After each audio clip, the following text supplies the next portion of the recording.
காஷ்மீர் எல்லையில் பாகிஸ்தான் நடத்தி வரும் தாக்குதலில் மேலும் 2 அப்பாவி பொதுமக்கள் பலியாகியுள்ள நிலையில் கடும் பதிலடி கொடுப்பதற்கு இந்திய ராணுவத்துக்கு பிரதமர் நரேந்திர மோடி முழு சுதந்திரம் அளித்துள்ளதாக தகவல் வெளியாகியுள்ளது.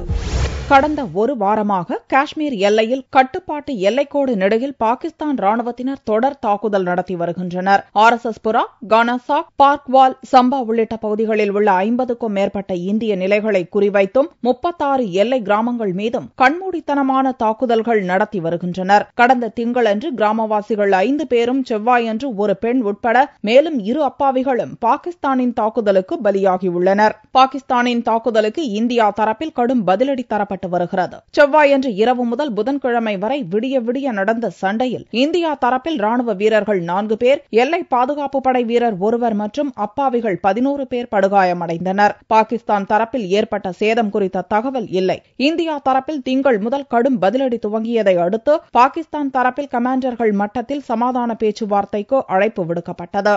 ஆனால் இதை இந்திய ராணுவ அதிகாரிகள் நிராகரித்துவிட்டனர். எல்லையில் பாகிஸ்தானின் தாக்குதலுக்கு கடும் பதிலடி கொடுப்பதில் இந்திய ராணுவத்துக்கு பிரதமர் நரேந்திர மோடி முழு சுதந்திரம் அளித்திருப்பதாகவும் தகவல் வெளியாகியுள்ளது. பாகிஸ்தான் எல்லையில் இருதரப்புக்கும் இடையே ஏற்பட்டுள்ள சண்டையை அடுத்து பதட்டம் நீடிக்கும் நிலையில் பிரதமர் மோடியின் தேர்தல் பிரச்சாரம் குறித்து எதிர்க்கட்சியினர் கேள்வி எழுப்பி வருகின்றனர். இதற்கு மோடி பகிரங்கமாக பதிலளிக்க மாட்டார் என்றும், பாகிஸ்தான் தாக்குதல் உள்ளிட்ட எல்லை பிரச்சினையை கவனிப்பதற்கென்றே அமைச்சர்கள் மற்றும் அதிகாரிகள் மட்டத்திலான குழு அமைத்துள்ளதாகவும், பிரதமர் உத்தரவுப்படி இக்குழுவினர் உரிய நடவடிக்கைகளை மேற்கொள்வதாகவும் தகவல் வெளியாகியுள்ளது. இதன் அடிப்படையில் தான் பாகிஸ்தான் கடும் விளைவுகளை சந்திக்க நேரிடும் என்று மத்திய உள்துறை அமைச்சர் ராஜ்நாத் சிங் எச்சரித்தார். பாகிஸ்தானில் உள்ள நிச்சயமற்ற அரசியல் சூழ்நிலையை திசை திருப்பும் வகையிலும் இந்தியாவுக்குள் 700க்கும் மேற்பட்ட பயங்கரவாதிகளை ஊடுருவச் செய்யும் முயற்சியுமாகவே பாகிஸ்தான் படையினர் எல்லையில் இதுபோன்ற தாக்குதல்களில் ஈடுபட்டிருப்பதாக உளவுத்துறை தெரிவித்துள்ளது. எல்லையில் ஏற்பட்டுள்ள பதட்ட நிலை குறித்து முப்படையின் உயர் அதிகாரிகளுடன் மத்திய ராணுவத்துறை அமைச்சர் அருண் ஜேட்லி ஆலோசனை நடத்தியுள்ள நிலையில் புதனன்று மத்திய உள்துறை இணை அமைச்சர் ஜிதேந்திரா சிங் காஷ்மீர் எல்லைப் பகுதியில் ஆய்வு மேற்கொண்டார்.